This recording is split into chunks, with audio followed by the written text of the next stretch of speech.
Gini loh Mbak, apa Iya. ini yang ingin sebenarnya saya juga mau sampaikan. Kriteria Iya. blacklist itu seperti apa, ya kan? Terus orang-orang yang di Oh, blacklist iya. itu bagaimana? Itu yang harus sampai pahami.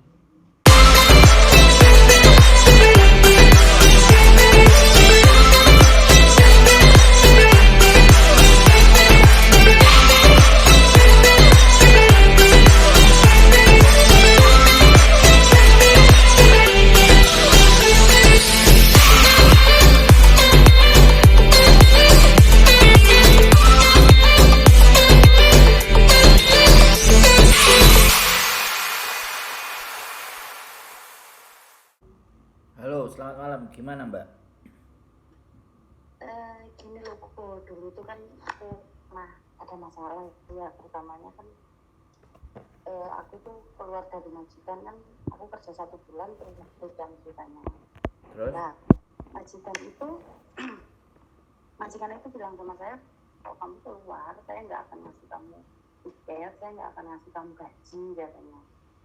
Terus aku bilang ya nggak apa-apa, yang penting aku keluar, tapi saya nggak mau nunggu 1 bulan kalau kamu nggak mau ngasih gaji, ya aku bilang kan gitu. Terus dia kayak nggak terima gitu, ya kan. Terus agentku ngurusin itu, katanya aku dibayar tapi kok nggak dibayar gitu loh. Lah itu masalah pertama, tapi udah nggak tak pikirin lah, yang penting aku keluar dari situ udah. Lah yang kedua, aku dapat majikan lagi. Nah habis itu aku baru kerja 4 bulan terus keluar lagi gitu loh, kok nggak tahan nongok soalnya orangnya kan. Nah habis itu agentku bilang, kalau kamu udah keluar 2 kali berarti kamu udah di blacklist loh, intinya kamu udah nggak bisa kerja lagi selama 2 tahun katanya. Emang bener ya kok kayak gitu ya kok? Yang Halo. ya sekarang saya nanya, yang Iya. berhak memblacklist sampean itu siapa? Ya saya nggak ngerti, Lah intinya iya, agensi bilang kayak gitu sama aku, katanya berarti ya, kamu udah nggak bisa masuk ke SIM lagi kalau belum 2 tahun. Mbak saya sendiri kan ya nggak main gitu loh, kok bisa kayak gitu nah loh. iya, Tapi saya nggak tanya secara detail sih, ya cuma ya makanya saya tanya, apakah agent itu iya. Tuhan yang menentukan tidak boleh masuknya sampean ke suatu negara hanya gara-gara break 2 kali? Kesalahan itu. Enggak, Ya itu makanya kok. enggak, Iya. sebentar.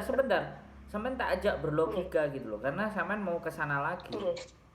Jadi Iya, soalnya makanya sampean tak ajak logika. Apakah betul. ada kitabnya Tuhan Iya. yang tidak membolehkan kita, ya kan?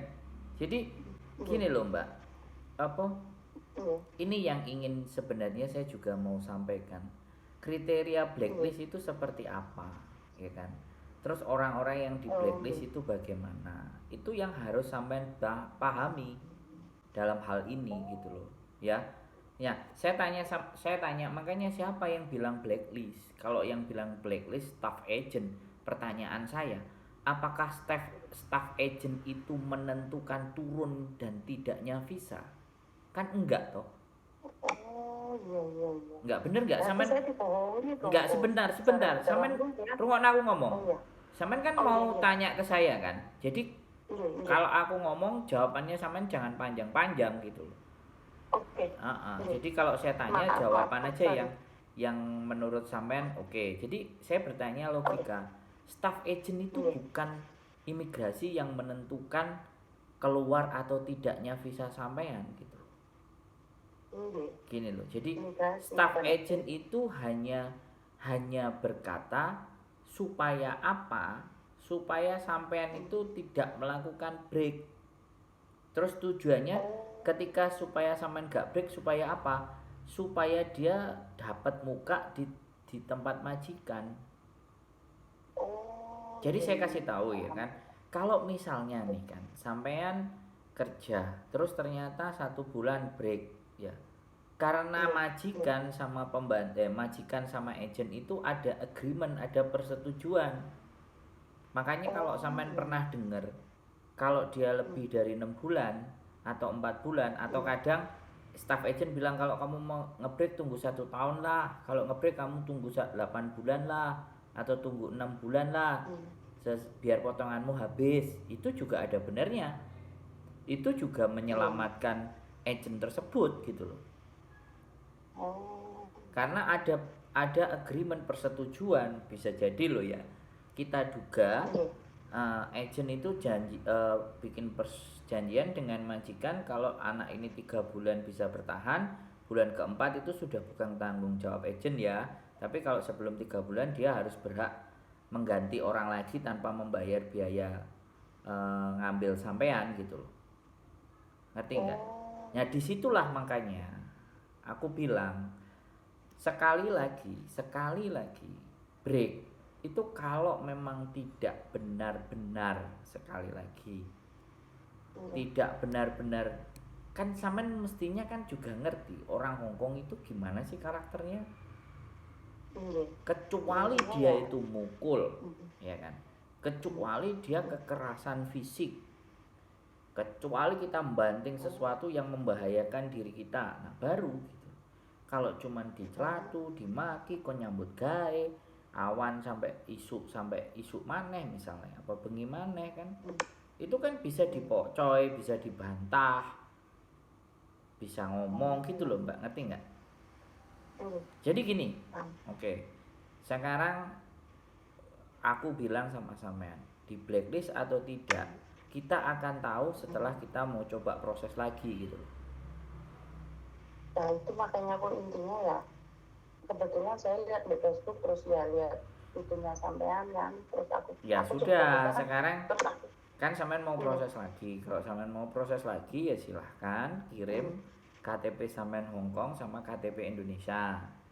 Nah, atau kalau ada foto paspor sampean kalau masih hidup.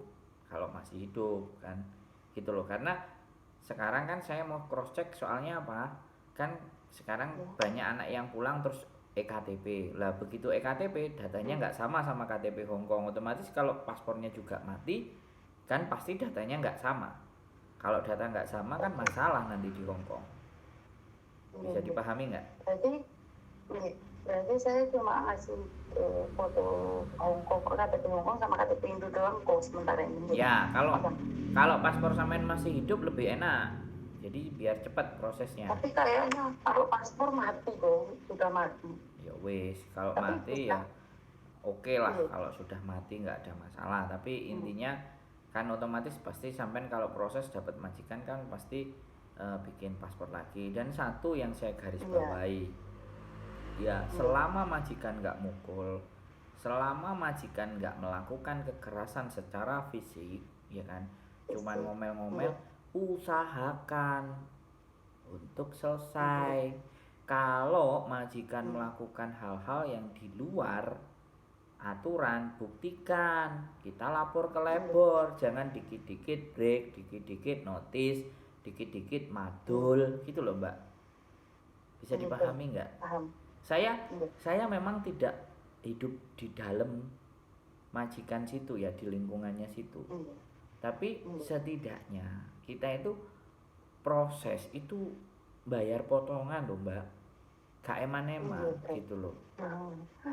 Jadi kita itu selalu buang-buang waktu, say-sikan, hanya karena mental kita yang kena, udah drop. Nah gitu terus loh. Sekarang ya intinya yang rugi saya sendiri juga sih.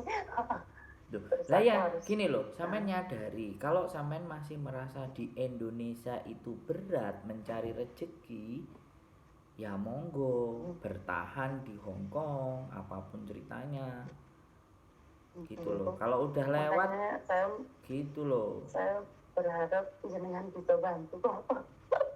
gini saya itu bukan Tuhan, bukan Gusti Allah, bukan pemerintah, bukan siapa-siapa, tapi sekali lagi yang bisa menolong sampean sendiri ya diri sampean sendiri. Kalau sampean nggak telepon kan nggak dapat penjelasan dari saya, dan saya pun memproses itu ya sebatas memberikan proses.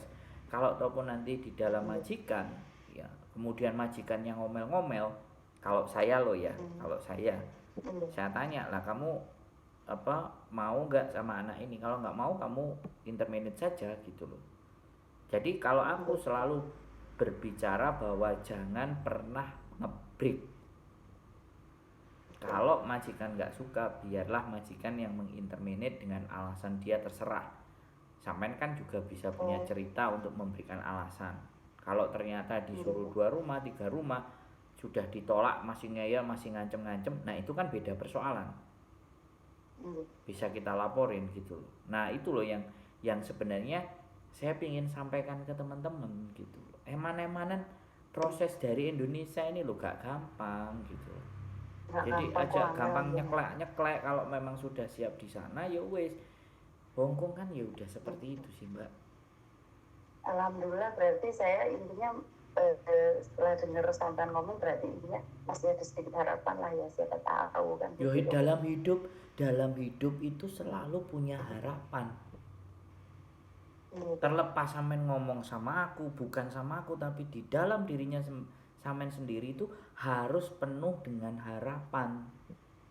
Gitu loh, jangan putus asa, kan repot gitu. Wes, ada lagi yang mau ditanya?